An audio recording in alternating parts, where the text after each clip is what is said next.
खुदा बाप, खुदा बेटे, खुदा रूल कुदस के नाम से मेहरबान जिंदा अजीम खुदा पाक, खुदा शुक्रगुजार आज के वक्त के जो आपने सबों की ज़िंदगी में बख्श दिया, ताकि मिलकर आपके नाम को इज़्ज़त और जलाल देने वाले बन सके। बैठिए एक जान के लिए आपके पाक हुज़ूर में शुक्रगुजारी करता हूँ, जितनी देर भी आपके पाक हुज़ूर में चूँकि आपके नाम को इज़्ज़त और जलाल देने वाले बन सके। अपने खादम के वसीले से बोल हम कलाम को गहरा फजल बख्शे, हिकमत को ताकत बख्शे, 30 गुना 60 से बल्कि 100 गुना फल लाने वाले बन सके। बैठिए एक जान पर अपने पाक को उसके मसहक मांगे तो अपने खादमी में अपना गहरा फजल वाला हाथ बढ़ा दीजिए, जो कुछ मांगा पढ़कर पढ़े अपने खुदा यीशु मसीह के कादर कदूस चढ़ा देना। आमीन। Hallelujah hallelujah hallelujah. ठीक हो गया है, खाना भी आपको मिलेगा। Hallelujah hallelujah hallelujah hallelujah. इससे पहले कि खुदा की खादम कलाम लेकर उठे, आपको भरपूर तालियों के साथ खुदा के कलाम को, खुदा के खादम को वेलकम कहना। अपने कदमों पर खड़े भी होना है, खुदा के कलाम की ताज़ीम करिए, अपने कदमों पर खड़े हो जाए। प्लीज आप वेलकम करें खुदा के खादम पास्टर आसिफ, खुदा के कलाम को आज हम सबों के साथ शेयर करें। शुक्रिया पास्टर साहब, मैं खुश हूं कि आप सब खुश हैं, क्योंकि हम सब खुशी के मौका पर आए हैं। तो इसीलिए हम यहाँ पर खुशी का पैगाम लेकर आए, क्योंकि खुदा ने एक बहुत बड़ी खुशी जिस खानदान में बख्शी, उसके तलक से बात करेंगे। तो आइए एक दफ़ा फिर अपनी आंखों को बंद करें, मैं छोटी सी दुआ करूंगा ताकि जितनी देर भी खुदा के मसबे पर खड़ा रहूं, खुदा उनसे बरकत हासिल करूं। के आसमानी जलाली बाप, आसमान और ज़मीन को बनाने वाले मालिक, हर एक चीज़ को तख्लीक करने वाले मालिक, मैं तेरी शुक्रगुजारी करता हूँ। मैं इस लायक तो ना था कि तू मुझे अपने बुलावे के लिए बुलाता, लेकिन ये तेरी शफकत है, ये तेरी मोहब्बत है, ये तेरा फजल है। जब मैं दलदल में मर रहा था, तू आज के कलाम इक़दस के लिए मैं खुदावंद तेरी शुक्रगुजारी करता हूँ, तेरे खादमों के लिए शुक्रगुजारी करता हूँ। खुदा बाप, मैं जितनी देर भी इस जगह पर खड़ा रहूं, तेरे परबट पे रहूं, खुदावंद मैं ना बोलूं बल्कि तेरी पाक रूह मुझ में से होकर बोले। अल्फाजों की तरतीब देना, जोर देना, और खुदावंद वो रूह बख्शना जो तेरे बच्चों को तेरा कलाम बयान कर, कि तेरा कलाम वसी है और मेरी अकल नाकस है। खुदा बाप, कलाम जब नाज़िल हो तो तेरे बच्चे तेरे कलाम से बरकत पाए, तरतीब बख्शना, और खुदावंद हम कलाम को सीखे, तेरे पाक रूह की मदद और रहनुमाई को मांगता। ये सब कुछ मांगता हूँ तेरे प्यारे बेटे अपने खुदावंद मेरे साथ निकालिएगा।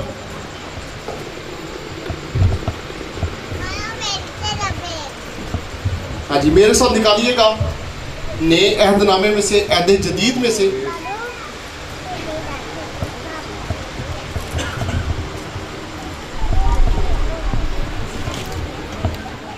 उसका पहला बाब, उसकी 17वीं आयत मुक़द्दसा। अगर भाई साहब मेरे लिए पढ़े तो मैं बहुत खुश होऊंगा। मेरे उस्ताद हैं, मेरे स्पिरिचुअल फादर हैं। हर एक अच्छी बख्शिश और हर कामल इनाम ऊपर से है और नूरों के बाप की तरफ से मिलता है, जिसमें ना कोई तब्दीली हो सकती है और ना गर्दिश के सबब से उस पर साया पड़ता है। कलाम अक़दस का पढ़ा और सुना जाना हम सबों के लिए बाइस से बरकत हो। आमीन। शुक्रिया भाई साहब, थैंक यू। खुदावंद आपको बरकत दे। आज हम खुदा के पाक कलाम में से थैंक्स गिविंग के बारे में देख रहे हैं, शुक्रगुजारी। हम सब यहाँ पर शुक्रगुजारी के लिए इकट्ठे हुए हैं, और यहाँ पर खुदा का पाक कलाम बताता है हर अच्छी बख्शिश और हर कामल इनाम ऊपर से है और नूरों के बाप की तरफ से मिलता है, जिसमें ना कोई तब्दीली हो सकती है, ना गर्दिश के सबब से इस पर साया पड़ता है। आज बहुत सारे लोग अपने कामों को छुपाते हैं। मैं छुपा लवा कि किसी की नज़र ना लग जाए। अच्छी नौकरी मिली तो बताते नहीं, शादी हुई और उसके बाद खुदा ने फजल किया, अगर बीवी प्रेग्नेंट हुई तो कुछ अर्सा छुपा लेते, लोगों को पता ना चले, कहीं ये हमल गिर ना जाए, कहीं ये बच्चा वेस्ट ना हो जाए। जबकि ऐसा नहीं है, किसी की नजर ना लग जाए। और आज हम खुदा के पाक कलाम में से पढ़ रहे हैं कि हर एक अच्छी बख्शिश और कामल इनाम नूरों के बाप की तरफ से है। जब नूरों की बाप की तरफ से होगा तो कभी नहीं गिरेगा, कभी नहीं कोई नजर खाएगी, बल्कि आप तमजीद करें, आप बताएं, खुदा की शुक्रगुजारी करें। आज हम बेटे सामुएल के लिए इकट्ठे हुए हैं। मुझे याद है कि मैं दुआ करता रहा, भाई साहब दुआ करते रहे और खुदावंद ने फजल किया। एक दिन मैं दुआ कर रहा था इन दोनों मियाँ बीवी पे, तो मैंने कहा कि बहन खुदा ने आप पर फजल कर दिया। आप वादा करें जो भी खुदा आपको बेटा दे बेटी दे उसको खुदा की खिदमत के लिए पेश करेंगे, और आप छोटे छोटे कपड़े खरीदना शॉपिंग करना शुरू कर दें। और उन्होंने शायद उस वक्त मेरी बात का यकीन नहीं किया, लेकिन कुछ दिनों बाद खुदा ने जवाब दिया। हम अगर हन्ना को देखें तो हन्ना के शौहर की अलकायना की 2 बीवियां थी, एक की औलाद थी और हन्ना 5 थी। वो जब भी जाता था शुक्रगुजारी साल बाद गुजारने तो वो दोनों को लेकर जाता था। वो से उसकी सौत थी, उसकी दूसरी बीवी थी, उसे ताने मारती थी, देख मेरे पास औलाद है, मेरे पास बच्चे हैं, मेरे पास बेटा है, बेटियां हैं, तेरे पास क्या है? और वो दिल में रोती थी, वो दिल में रंजीदा हो जाती थी। और फिर उसका शोहर अलखायना उसे आगे कहता था, क्या मैं तुझसे 7 बेटों से बढ़कर नहीं? देख मैं तुझसे कितना प्यार करता हूं। वो फिर भी रंजीदा होती थी। और एक दिन ऐसा हुआ कि वो सिला में जिस जगह पर वो कुर्बानी चढ़ाने जाते थे वहां पर गए, तो हन्ना ने वहां पर चुपके से कोने में होकर खुदा के मजबे पर रोने लग पड़ी। लिखा है कि वो जार जार रोई। अगर आपने पढ़ना हो तो पहला सैमुएल उसका पहला बाब पढ़िएगा, हन्ना के बारे में आपको पूरी डिटेल के बारे में पता चल जाएगा। तो वो जार जार रोई और वहां पे लिखा है कि उसके सिर्फ आंसू बहते थे और उसकी आवाज नहीं निकलती थी, सिर्फ होंठ हिलते थे। और जो उस वक्त का एली काइन था, पास्टर था, वो उसे देख रहा था अपनी कुर्सी पर बैठा हुआ कि ये कैसी औरत है जो नशे में है शायद। और वो उसके पास आके उसे कहता है कि अपना नशा उतार, कब तक तू नशे में चूर रहेगी? उसने कहा, मेरे मालिक अपनी बेटी को, अपनी लोंडी को खबीस औरत मत जान। मैं तो अपने दिल से गमगीन हूं, मैंने तो अपने खुदा के आगे अपना दिल उंडेला है, क्योंकि वो कह रही थी, ऐ खुदावंद अगर तू मुझे बेटा बख्शे तो मैं उसके सर पर कभी उस तरह नहीं फरमाऊंगी और मैं उसे तेरी खिदमत के लिए पेश कर दूंगी। और फिर उसने उसे कहा, जा तूने जो कुछ मांगा है इस्राएल का खुदा तुझे देगा। और फिर ऐसा हुआ कि वो अपने घर चली गई। लिखा है कि फिर उसने खाना खाया और फिर उसके चेहरे पर कभी उदासी नहीं रही। और फिर वो वक्त पर हमला हुई और उसका बेटा हुआ और उसने उसका नाम सैमुएल रखा। और उसने उसको दूध छड़वाने तक अपने पास रखा। और दूध छड़वाने के बाद वो उसे खुदा की हैकल में ले गई, 7 हदिये भी लेकर गई और एली काइन के पास ले जाकर वो बच्चा टोकरी में उसके हाथ में पकड़ा रही है। और वो उसे कहता है, ये क्या है? उसने कहा, मैं वही औरत हूं जिसे तू खबीस कहता था, जो यहां पर रो रही थी लेकिन जिसकी आवाज नहीं निकल रही थी। खुदा ने मेरी कुर्बानी कबूल की है और मैं इस कुर्बानी को खुदा के लिए लाई हूं। अब इस बच्चे को तू ले और इसकी वैसे ही परवरिश कर जैसे किसी खादम की परवरिश की जाती है। और फिर सैमुएल वहीं रहा। और हम क्या करते हैं? हम भी मनते मानते हैं, खुदा मनु सोनी जी बीवी दे, खुदा मनु सोना जा शोहर दे। फिर शादी होती है, खुदावंद मुझे बेटा चाहिए, बेटा बेटा बेटा बेटा दे दे। और फिर खुदा की मन्नत मानी जाती है, खुदावंद तू मुझे औलाद दे, मैं तेरे घर में ये दे दूंगा। खुदावंद तू मुझे औलाद दे, मैं तेरे घर में ये चीज चढ़ाऊंगा। और फिर जब औलाद मिलती है तो फिर दिल कांप जाता है, फिर कहते हैं खुदावंद के घर में इतना कुछ देना नहीं, फिर रुक जाते हैं। फिर खुदा को देते वक्त हाथ कांपते हैं। कई लोग कहते हैं खुदावंद मुझे तू जॉब दे, मैं पहली सैलरी तुझे दूंगा, तेरे घर में दूंगा। और फिर जॉब मिल जाती है, 45,000 सैलरी, और जब 45,000 उसे मिलता है तो वो सोचता है खुदा न 45,000 दवा। फिर वो बेईमान हो जाता है। फिर वो कहता है नहीं, मैं खुदा को थोड़ा दे दूंगा, सिर्फ 5,000 नहीं, 1,000, 500, पर 500 ठीक है, चर्च में पहले ही बहुत सारा फंड आता है, हमें और ज़रूरत नहीं। और फिर हाथ रोक लेते हैं। खुदा के पाक कलाम में लिखा है खुशी से देने वालों को खुदावंद अजीज रखता है। जब आप खुशी से बोते हैं तो खुदावंद आपको अजीज रखता है। शुक्रगुजारी करना शुरू कर दें। हम आज तक कंप्लेन्स ही करते हैं, मैं मर गया, मैं लुट गया, मेरा अंज हो गया, मेरा अंज हो गया। क्यों? यहां पर बहुत सारे लोग हैं जो अच्छी जॉब्स करते हैं फिर भी रोते ही रहते हैं। इवन के एम्बेसीज में भी जॉब करके वो बिल्कुल रोने वाले, पूछें तो कहेंगे बस गुजारा ही है पादरी साहब की दसिए, बड़ी मुश्किल टाइम पास हो रहा है, बस प्रॉब्लम है। और मैं अपने मुसलमान भाइयों की शुक्रगुजारी करता हूँ। उन्होंने रेडी लगाई हुई है, दाने भून रहा है, पूछो खान साहब कैसा काम है, शुक्र अल्हम्दुलिल्लाह, हर बात में शुक्र अल्हम्दुलिल्लाह। और हम क्या कर रहे हैं? आज हम खुदा की शुक्रगुजारी नहीं करें। तो मोतीस के खाते में लिखा है कि आखिर ज़माने में ऐसे लोग आएंगे, उसमें एक नाशुक्र भी लिखा हुआ है।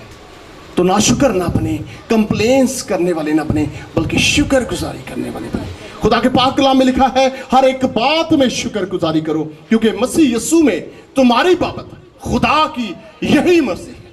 और यहां पर वो कहता है नूरों के बाप की तरफ से मिलता है। और हम क्या कहते हैं, ऐ ते मेरी मेहनत नाले मैं पढ़िया वा, मैं बी काम किया, मैं एमबे किया, ये सब कुछ मेरी वसीले नाले। हम खुदा को पीछे धकेल देते हैं और अपने आप को आगे ले आते हैं।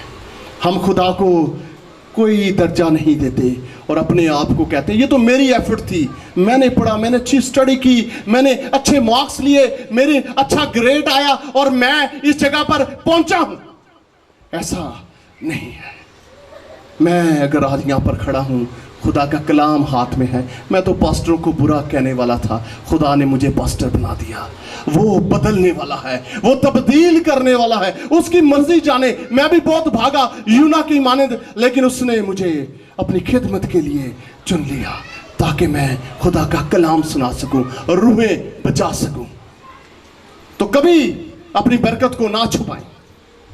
जब हम अपनी बरकत को छुपाते हैं तो फिर हम मसीह नहीं कहलाते, बल्कि बताने से शुक्रगुजारी होती है, बताने से खुदावंद खुश होता है। क्योंकि खुदा के पाक कलाम में ज़बूर में बार बार एक ही बात कहता है, खुदावंद भला है और उसकी शफकत अबदी है और उसकी वफादारी पुश्त दर पुश्त हमारे साथ है।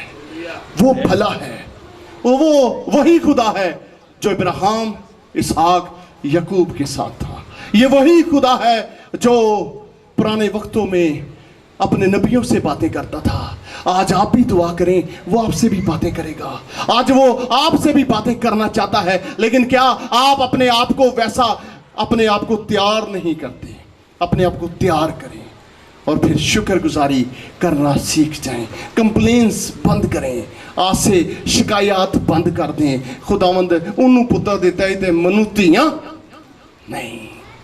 जेलस ना हो, जेलस होंगे तो खुदा नाराज होगा।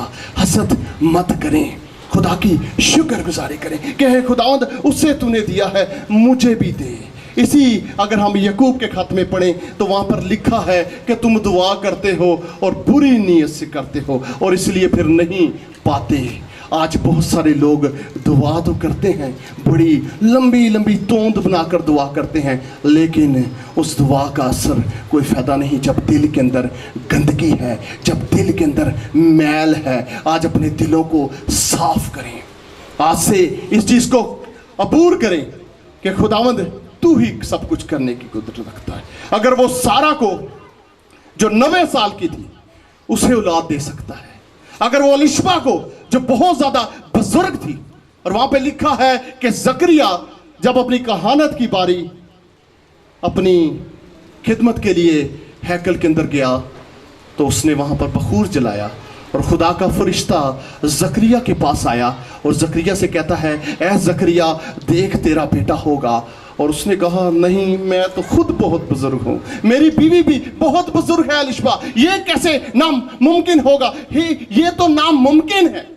लेकिन मेरे अजीजों, उसी वक्त खुदा के फरिश्ता ने उसकी जबान बंद कर दी और वो फिर बोल ना सका। जब बाहर निकला तो वो इशारों में बातें कर रहा था और फिर उसे पकड़ कर लोग ले गए। और जब वो 2 महीने बाद अपने घर गया तो उसने देखा कि अलिशबा 2 महीने की प्रेगनेंसी में है, और फिर भी उसने यकीन नहीं किया।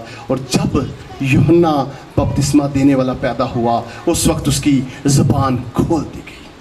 आज हमारी भी ज़बानें बंद कर दी हैं इसलिए कि हम यकीन नहीं करते इस मुकद्दस किताब पर, खुदा के ऐलान पर और खुदा की बरकत पर। जब आप बरकत को रिसीव करेंगे तो खुदावंद आपको बरकत पे बरकत देगा, क्योंकि उसका वादा है। जब उसने अब्राहम को बरकत दी तो कहा कि मैं तुझे बरकत दूंगा, तू पैसे बरकत ठहरेगा, और जिसे तू बरकत देगा वो बरकत पे बरकत पाएगा, और जिसे तू लानत देगा उसे मैं लानत दूंगा। आज नबूतों की हकारत ना करें, आज खुदावंद के कलाम को अपने दिल में रखें। दाऊद की माने तो वो कहता है कि मैंने तेरे कलाम को दिल में रख लिया है ताकि तेरे खिलाफ गुनाह ना करूं। और फिर हम आज क्या कर रहे हैं? शुक्रगुजारी करना सीख जाएं, शुक्रगुजारी करें। खुदा थोड़े में भी बरकत देता है। जिनकी तनख्वाहें 11,000 12,000 पर मंथ हैं, 14,000, वो भी तो 3 टाइम की रोटी खाकर सोते हैं। और अगर आप ज़्यादा सैलरी ले रहे हैं तो आप फिर क्यों परेशान हैं? उसे देखें, वो भी तो अपने बच्चों की ज़रूरियात पूरी कर रहा है। कौन उसकी ज़रूरियात को पूरा कर रहा है? कौन उसकी सारी ख्वाहिशात को पूरा कर रहा है? सिर्फ एक ही है, और वो मेरा और आपका जिंदा खुदावंद यीशु मसीह है। उसके पास आ जाएं, उसके आगे झुक जाएं, उससे बरकत चाहें, उसे कहें, खुदावंद तूने उसको दिया है, मुझे भी उस जैसा दे। खुदावंद तूने अगर उसको गाड़ी दी है तो मुझे भी गाड़ी दे। खुदा के पाक कलाम में लिखा है कि पहले उसकी बादशाही ढूंढो तो ये सारी चीज़ें तुम्हें मिल जाएंगी। हम बादशाही को नहीं ढूंढते, हम चीज़ें ढूंढते रहते हैं। अगर आपको चीज़ें चाहिए हैं तो पहले खुदा की बादशाही को ढूंढें। ये घर, बिल्डिंग, गाड़ी, ये सब कुछ फजूल है अगर आपके पास यीशु मसीह नहीं है। खुदा के पाक कलाम में लिखा है, जिसके पास बेटा है उसके पास जिंदगी है, और जिसके पास खुदा का बेटा है उसके पास हमेशा की जिंदगी है। हमेशा की जिंदगी पानी है तो यीशु मसीह के पास आ जाएं। वो आपके लिए, मेरे लिए, सबके लिए मरा है। He can die everyone. वो सिर्फ मेरे लिए, पासिल साहब के लिए, आसिफ के लिए, आशर के लिए नहीं मरा, बल्कि सबके लिए मरा है ताकि हम बरकत पाए। वो गुनाह हमारे उठाकर सलीब पर मो गया और वो हमें आज़ाद कर गया है। आज फिर भी हम अगर परेशानियों में हैं, दुखों में हैं, गमों में हैं तो छोड़ दें गम, खुद दुआ करने वाले बन जाएं। पास्टर से भी दुआ करें लेकिन खुद भी दुआ करने, अपने होठों के लिए शुक्रगुजारी करें। खुदा के पाक कलाम में लिखा है ज़बूर 81 में कि तू अपने मुंह को खोल तो मैं से खूब भर दूंगा। वो भरना जानता है लेकिन हम खोलते ही नहीं हैं। ज़रूर अपने होठों को खोलें, शुक्रगुजारी करें खुदावंद के आगे और खुदा की शुक्रगुजारी करें। सबसे बढ़कर ये कि खुदा ने आपको अपनी सूरत पर, अपनी छवि पर बनाया है। ये सबसे बड़ी शुक्रगुजारी है। अपने से नीचे वाले को देखें। हम बाज़ दफ़ा कहते हैं तेरियां अखां थोड़ियां जियां वड्डियां होंदियां ना, फिर तू बड़ी सोहनी लगती, फिर तू बड़ा खूबसूरत लगता। हम कौन होते हैं आंखें बनाने वाले? उसने जैसी बनाई है उसकी ताज़ीम करें, किसी की मजाक ना उड़ाएं। अगर कोई लंगड़ा है, कोई काना है, कोई टूंडा है, जैसा भी है, शुक्रगुजारी करें कि खुदा ने मुझे सही बनाया है। शुक्रगुजारी करें, शुक्रगुजारी करना सीख जाएं। आज शुक्रगुजारी का मौका है। खुदावन आप सबको आज के कलाम खुदा के वसीला से बरकत दे। Thank you, God bless. Hallelujah. पर सब